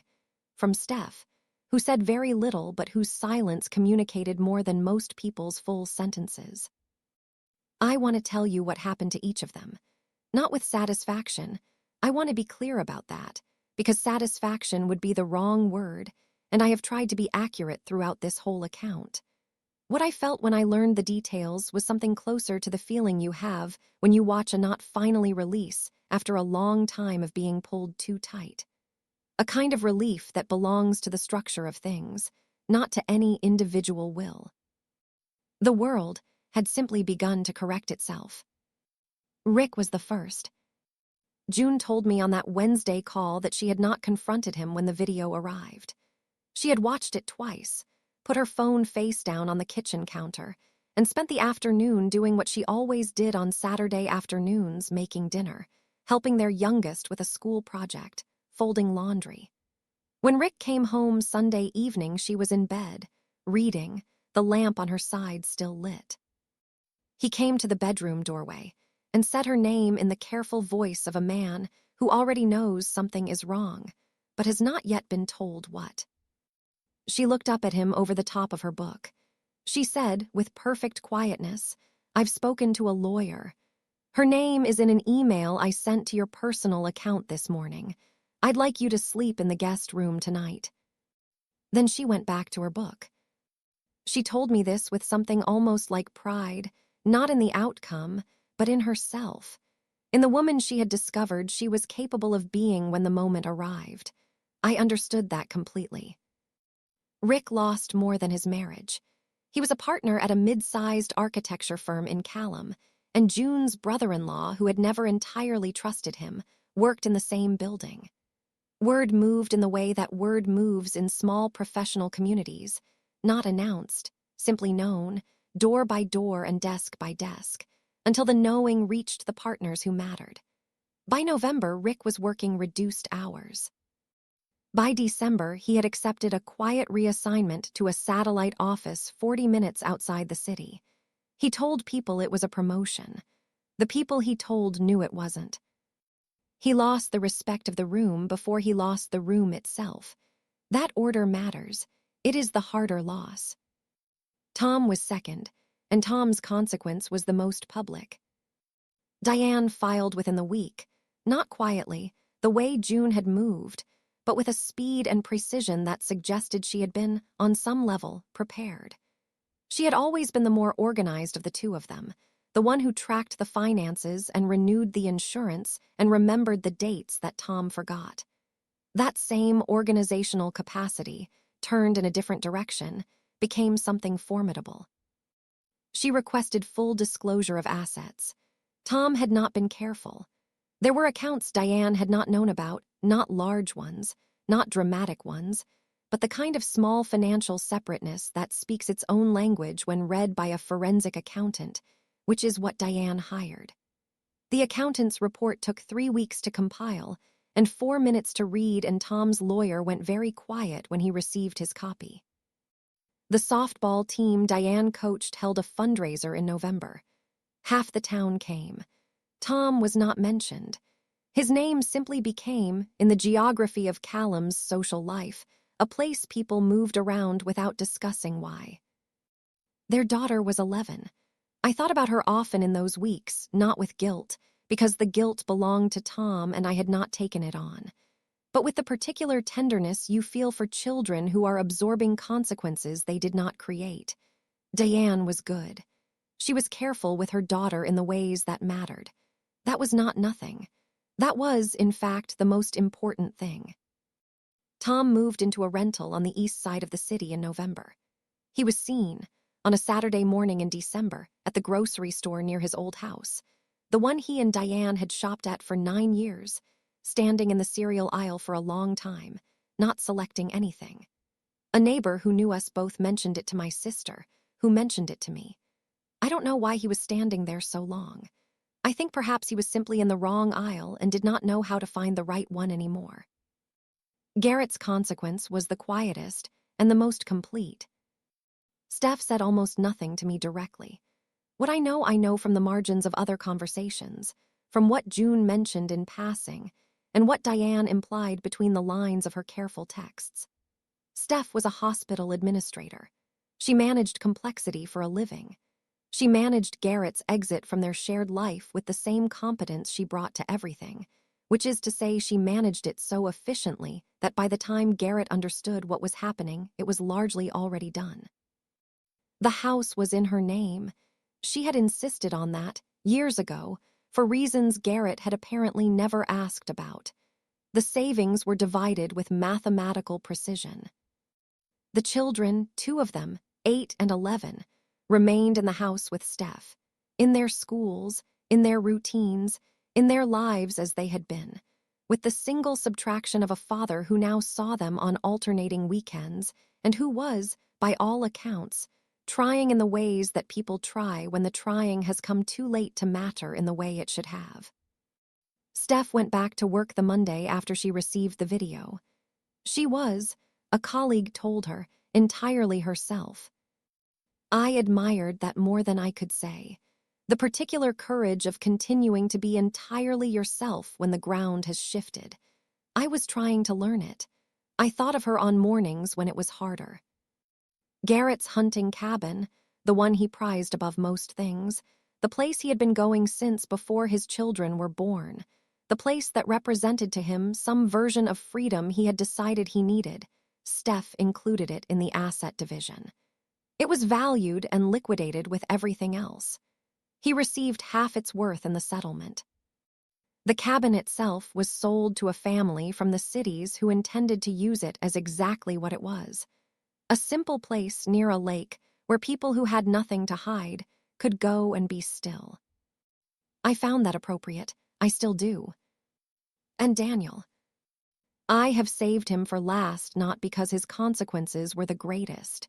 They were not, necessarily, in the measurable external ways, but because his story is the one I lived closest to, and I want to be precise about it. He was out of the house by Wednesday, as I had asked. I know this because my neighbor Margaret, who had opened her front door on that Sunday afternoon to find a thermal tote of food she had not ordered, and for which she sent me the kindest text message I received that entire month, messaged me to say she had seen his truck in the driveway Tuesday evening and gone by Wednesday morning. She said she had eaten the apple pie, and it was the best thing she'd had in years. I cried when I read that. The first real crying I had done since the window, not the stunned, dry-eyed variety, but the kind that comes from somewhere lower and older, from the part of you that had been holding things carefully for a long time and finally, in a moment of unexpected ordinary kindness, sets them down. I cried for the pie, for the kitchen where I had made it, for the woman I had been that Saturday morning, humming with the radio, completely certain. I let myself cry for her. She deserved that much. Daniel rented an apartment on the north side of Callum. His friends, Rick, Tom, Garrett, were in various stages of their own unwinding, and the friendship that had held them together since college, the one they had honored with annual trips and campfires, and the comfortable shared language of men who have known each other a long time, did not survive the exposure to daylight. There was blame to distribute and not enough dignity among them to distribute it cleanly, and so they distributed it the other way, each one insisting the others had been worse, had been the instigators, had brought the women or supplied the alcohol or let things go further than intended. The friendship ended not with confrontation, but with silence, unreturned calls, unacknowledged messages, the gradual mutual recognition that the thing they had shared was not what they had believed it to be, and that believing it together had been the only thing holding it up. Without the belief, there was nothing to stand on. Daniel went to work. He came home to his apartment. He did not, as far as I knew, pursue anything further with Petra, whose account I checked once and then stopped checking, because what she did next was no longer part of my story. He sent me one email 3 weeks after I filed the papers. The subject line was blank. The body said, "I know there's nothing that fixes it. I just wanted you to know I understood what I had. I'm sorry I knew it too late." I read it 4 times. I did not reply. Not because I wanted to punish him with silence. I want to be clear about that. But because there was nothing I could say that was both true and useful, and I had made a decision somewhere in those long hours at the kitchen table that I would only spend my words on things that were both. I saved the email to a folder. I closed the laptop. Outside the window of my sister's house, the last of the October leaves were coming down. Not dramatically, not all at once, but one and then another, the tree releasing what it no longer needed, getting lighter by degrees, preparing for the long, quiet season that makes the next spring possible. I watched them fall for a long time. Then I made tea, and I sat at my sister's kitchen table, and I began, very slowly and without any particular plan, to think about what came next. My sister's name is Ruth. She is 4 years older than me and 3 inches shorter, and has, for as long as I can remember, possessed the particular quality of knowing when to speak, and when to simply be present in a room, which is the rarest and most valuable thing one person can offer another. When I arrived at her door on that Sunday evening with my bag on my shoulder and nothing else, she opened it, looked at me for 1 second, and said, "Come in.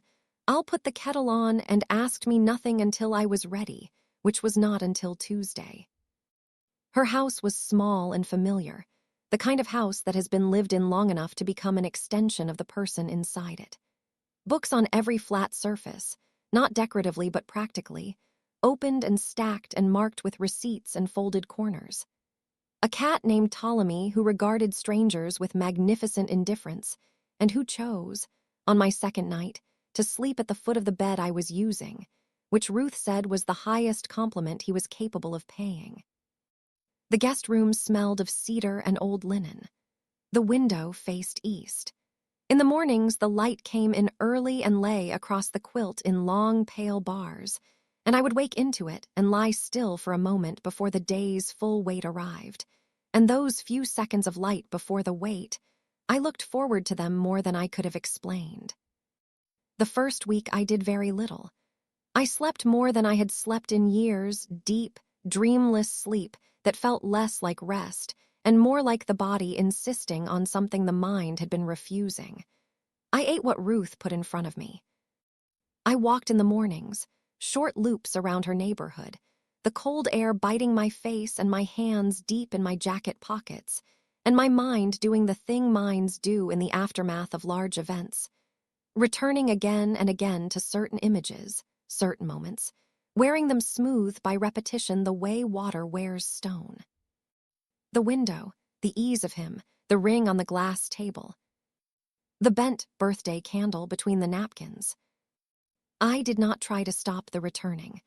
I had read, once, that the mind replays traumatic images not to torment you, but to process them, turning them over and over until they are no longer sharp, until they have been examined from enough angles that they become knowable rather than simply terrible.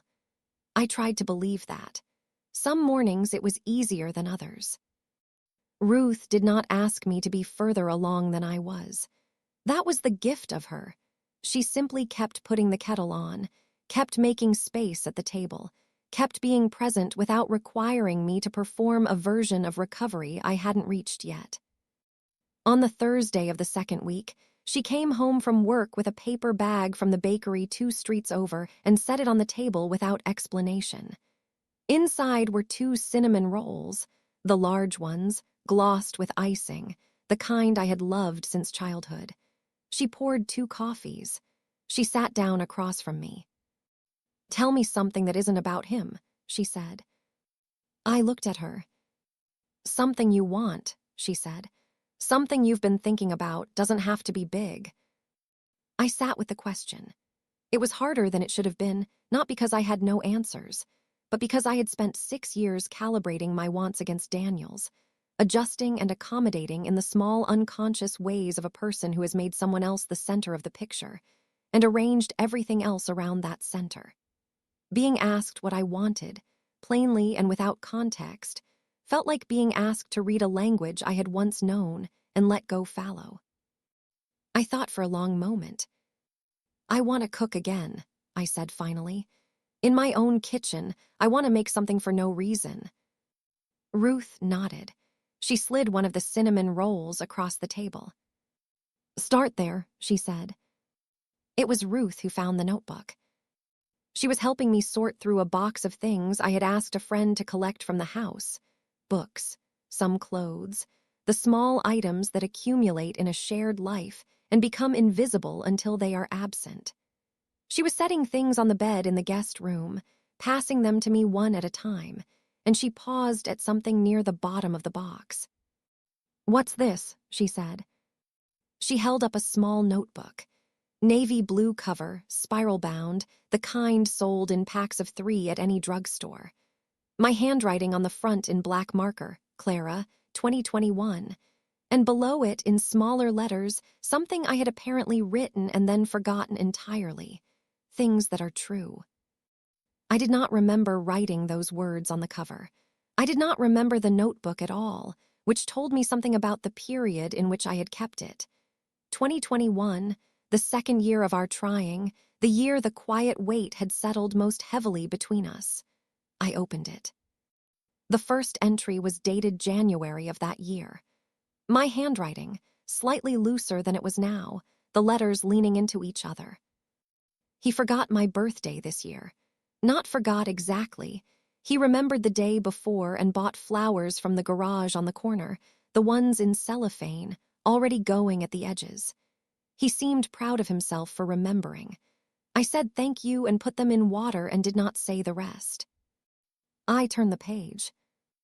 March, he told Rick about the fertility appointments before he told me he was going to. Rick mentioned it at dinner, and I saw Daniel's face go briefly careful, and I understood. It would not have occurred to him to ask me first. He did not think of it as a private thing. He thought of it as a story he was in and could tell. Another page. July, I made his mother's pie for the first time with the nutmeg. He ate 2 slices without speaking and then said, "That's it. That's exactly it," and looked at me with such warmth that I decided all the other things were small. I am always deciding the other things are small. I wonder sometimes what they would look like if I stopped deciding that. I closed the notebook. I sat on the edge of the bed with it in my hands, and Ruth sat beside me and said nothing, which was exactly right. Outside the window, the last of November's daylight was going. That early, abrupt going of late autumn, the sky dropping from pale blue to gray to dark in the space of an hour, as though apologizing for the shortness of the day. I had kept the notebook in 2021 and apparently stopped and apparently forgotten it entirely. But the woman who had written in it, that woman had known. She had been noticing things and writing them down and setting them aside. And somewhere along the way, she had decided that deciding the other things were small was the safer and easier and more loving way to live. And she had put the notebook in a box and continued. I understood her completely. I also understood that she had been wrong. That night, I sat at Ruth's kitchen table after she had gone to bed, and I read the notebook from the beginning to the end. It took 40 minutes. There were 23 entries across 18 months, some long, some only a line or two, some that made me wince, and some that made me recognize a woman I had been too busy being to fully see. The last entry was from July of the following year. 2 sentences. He went on the fishing trip again this weekend. I reorganized the pantry and ate soup standing at the sink and missed the sound of him. I think I have been missing the sound of him for longer than this weekend. I closed the notebook. I sat with it on the table in front of me for a long time. Ptolemy came and sat beside my coffee cup and regarded me with his customary judicious calm. The woman who had written those entries had not been foolish. She had not been naive in any simple way. She had been paying attention and recording what she noticed, and then carefully, deliberately, choosing to stay, not from weakness, but from love, and from the particular hope that love makes possible, the hope that the things you are noticing will resolve themselves into something better than what they appear to be. That hope was not a failure.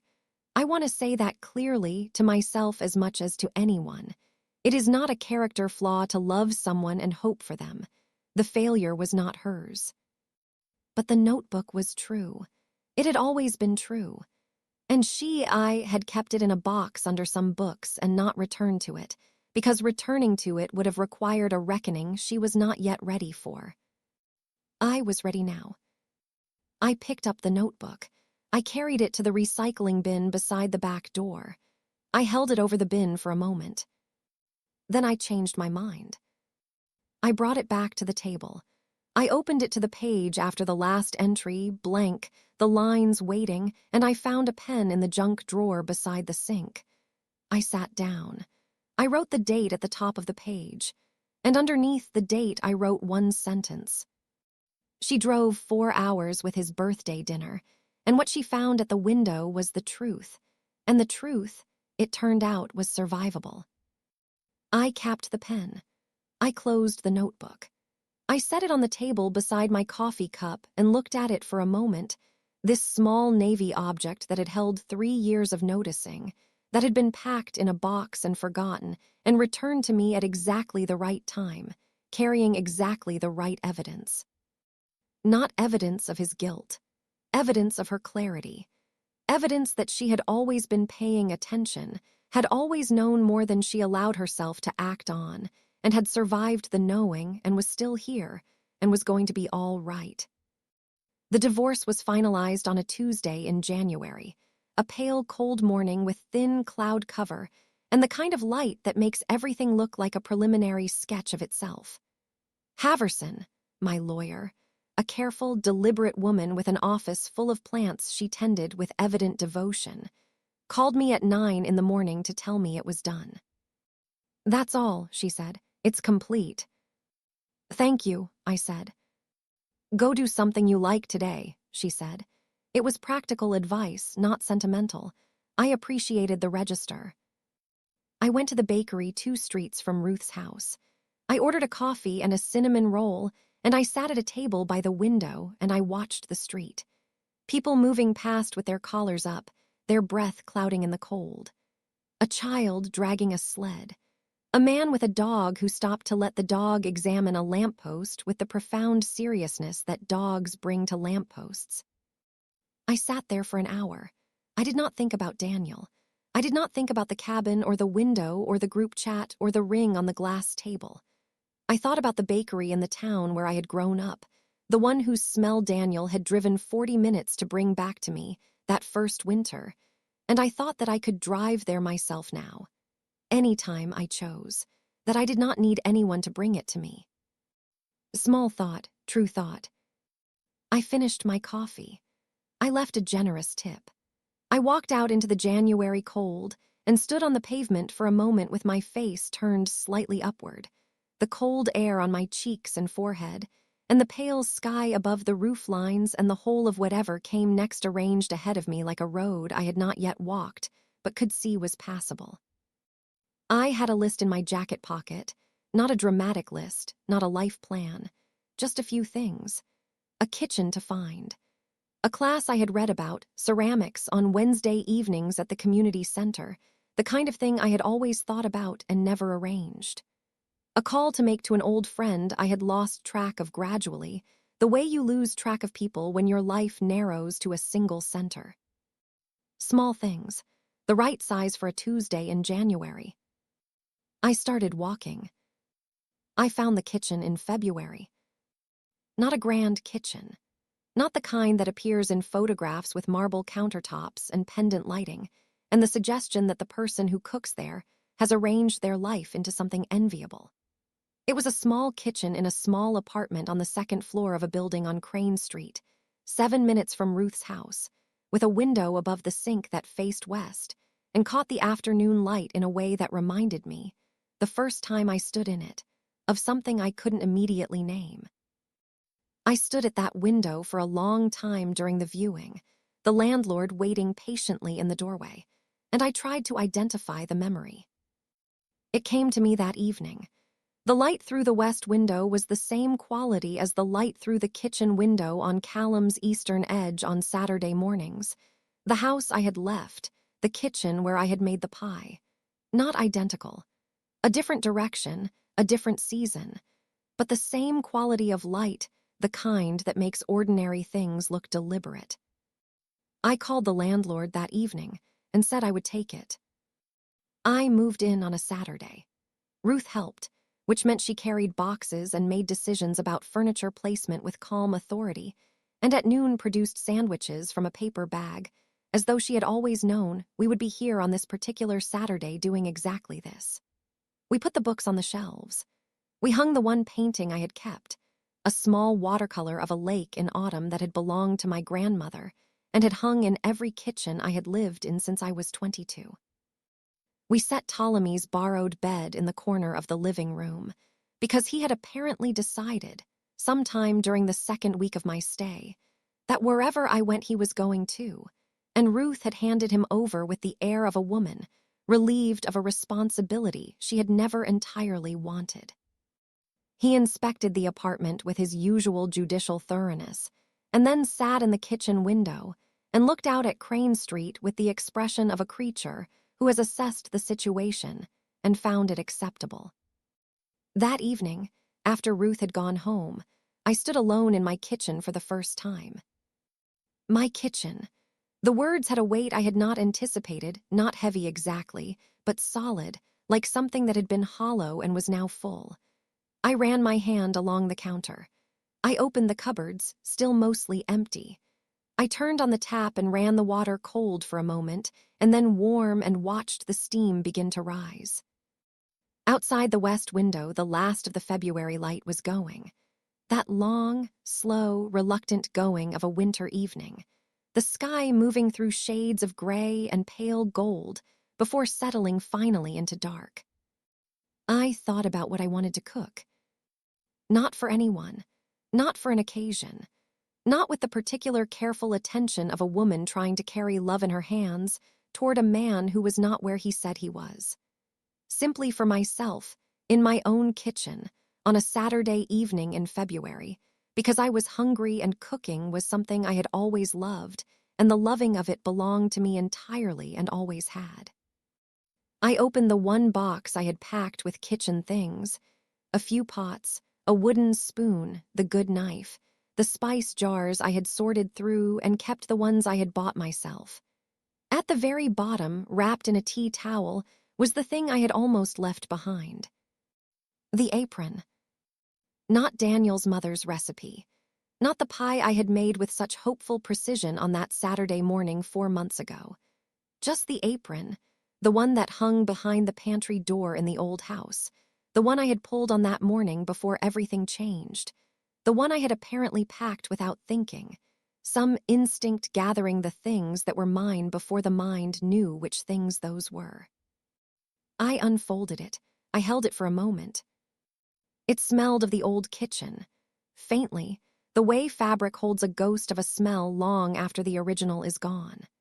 Cinnamon, I thought, and something underneath, the clean, particular smell of a kitchen that had been used with attention and care, day after day, by a woman who had loved cooking and had cooked for love and had sometimes confused those two things, but had never stopped loving the act itself. I tied it on. Then I opened the refrigerator, stocked that morning with Ruth's characteristic practicality, the shelves containing everything a person needed to cook a simple meal and nothing extraneous, and I began. I made soup. Not the soup from the thermal tote, a different soup, a simpler one, the kind I had made for myself in the years before Daniel, in other small kitchens in other apartments, the recipe that lived in my hands rather than any book. Onion, carrot, a bay leaf, whatever grain I had, barley this time, thick and slow. The kind of soup that asks only patience and a wooden spoon and rewards both. I diced the onion the way my mother had taught me, slowly, the knife moving with deliberate care, the pieces falling into a clean, even pile. I softened them in oil until they went translucent and sweet. I added the carrot in the same careful way. I poured in the stock and listened to the sound it made meeting the hot pan, that brief, dramatic sizzle before it settled into the steady business of becoming what it was going to become. The steam rose and fogged the window above the sink. I stood and watched it fog. The window fogged the same way it had fogged above the sink in the old kitchen, 4 months ago, on a morning that now existed in a different country of my life. That morning, I had stirred the soup and watched the steam and thought about Daniel's face when he opened the cabin door, and the morning had been made entirely of certainty and love and the particular happiness of a person doing something good for someone they trusted. This morning, the steam fogged the same glass, and I was alone, and the soup was for no one but me, and the kitchen was small and mostly empty and entirely mine. Both mornings were true. I hold them both. That is the thing I had to learn, not to revise the good mornings in light of the bad ones, not to look back at the woman humming at the radio and decide she was foolish or blind. She was neither. She was a woman who loved carefully and cooked with attention and drove 4 hours through autumn forest because she believed in the person she was driving toward. That she was wrong about the destination does not make the driving wrong. I stirred the soup. I added the barley. I turned the heat down to let it work slowly, the way soups are supposed to work, not rushed, not forced, allowed to become what they are at their own pace. I set the spoon down. I poured a glass of water. I leaned against the counter in the way I had learned to lean against counters in my own kitchens, settled, unhurried, present, and I looked around the small room that was mine. The watercolor lay above the shelf. Ptolemy in the window, his yellow eyes half closed, his tail moving in the slow, satisfied way of a creature who has decided where he belongs. The good knife on the board, the spice jars in a row, the apron tied at my waist. My phone buzzed on the counter. I glanced at it. A message from Margaret, my old neighbor, the woman who had opened her door on a Sunday in October to find a thermal tote of food she hadn't ordered, left by a woman she barely knew, who was already walking back to her car by the time the door opened. We had become, since then, something I hadn't anticipated, not quite friends, but something warmer than acquaintances, the kind of connection that grows from an unexpected kindness and finds its own reasons to continue. Her message said, "Made your apple pie recipe last night. First time I've baked in years. My granddaughter came over and we ate the whole thing. I thought you should know." I read it twice. I thought about Margaret's granddaughter sitting at her grandmother's table, eating pie, not knowing any of the story that had led the recipe there. Not knowing about the October morning, or the thermal tote, or the 4-hour drive, or the window, or any of it. Simply eating pie with her grandmother on a winter evening, in the ordinary, unexamined happiness of a good thing shared. The food had found the right hands after all. It had just taken a different route than I planned. I replied, "I'm so glad. Save me a slice next time." I set the phone down. I picked up the wooden spoon. I stirred the soup. The soup was nearly ready, the barley swollen and soft, the broth rich and dark, the smell of it filling the small kitchen in the particular way of a thing that has been given enough time. I turned off the heat. I found the one bowl I had unpacked. I ladled the soup in careful, unhurried, the steam rising in a clean white curl above the bowl. I carried it to the small table by the west window. I sat down. Outside, Crane Street was doing what streets do on Saturday evenings in February. A couple walking close together against the cold. A dog pulling at its leash toward an interesting patch of ground. A child on a bicycle attempting something ambitious on the pavement, while a parent watched from a few steps back, with the particular expression of someone trying to allow freedom and remain available at the same time. Ordinary, unremarkable, completely itself. I lifted the spoon. I ate. The soup was good. Simply, plainly good, the kind of thing that doesn't announce itself, doesn't perform, simply does what it was made to do, which is warm a person from the inside on a cold evening and ask nothing further of them. I ate it slowly. I looked out the window. Ptolemy came and sat beside my chair and regarded the bowl with interest, and then regarded me with the calm, appraising look of a creature who has decided you are acceptable company and is prepared to continue on that basis indefinitely. I scratched behind his ear. He purred once, briefly, in the dignified way of a cat who is not going to make a production of being pleased. When I finished, I sat for a while longer at the table, the empty bowl in front of me, the street outside continuing its ordinary business, the kitchen behind me still faintly warm from the stove. I thought about the thermal tote in the back seat, The bent birthday candle between the napkins. The 4-hour drive through the autumn forest, the leaves orange and red, the light the color of honey, the woman behind the wheel who was smiling and certain and completely, entirely herself. She had been driving toward the wrong thing, but she had been, at that moment, everything that was right about herself, her care, her love, her willingness to drive 4 hours in the cold just to make someone feel known. None of that had been wasted. None of it had gone anywhere. It was still in her. It was still in me. I stood up. I washed the bowl carefully, the warm water running over my hands, and set it on the drying rack. I untied the apron and folded it over the oven handle the way I always had, the way I would again, tomorrow morning, and the morning after that. I looked out the west window. Dark now, the street below lit by the amber pools of the streetlights, the cold pressing flat against the glass, and in the glass a faint reflection, a woman in a small kitchen, standing at a window looking out. She looked, I thought, like someone who had survived something. She looked, I thought, like someone who was going to be all right. Not because the hard part was finished. I knew it wasn't, not entirely. Grief does not resolve on a schedule. There would be mornings when the bed still felt too wide, evenings when a song on the radio arrived before the defenses did. There would be moments when the word meanwhile appeared without warning and had to be sat with until it passed. But underneath all of that, steady and low and reliable, like ballast in the hull of a ship that has come through weather and is still moving, there was this. A kitchen, a bowl of soup, a cat on a chair, a window facing west, a watercolor lake above the shelf, an apron folded over an oven handle, a message from a neighbor about a pie her granddaughter helped eat. A woman standing at a window who knew, for the first time in a long time, exactly where she was. The food was still warm when I finally stopped shaking. That was how this story began, those words, that morning, the thermal tote in the back seat and my hands still gripping the steering wheel. I told you that at the start, before I told you anything else, because I needed you to know it first, that she survived it, that the shaking stopped. It did.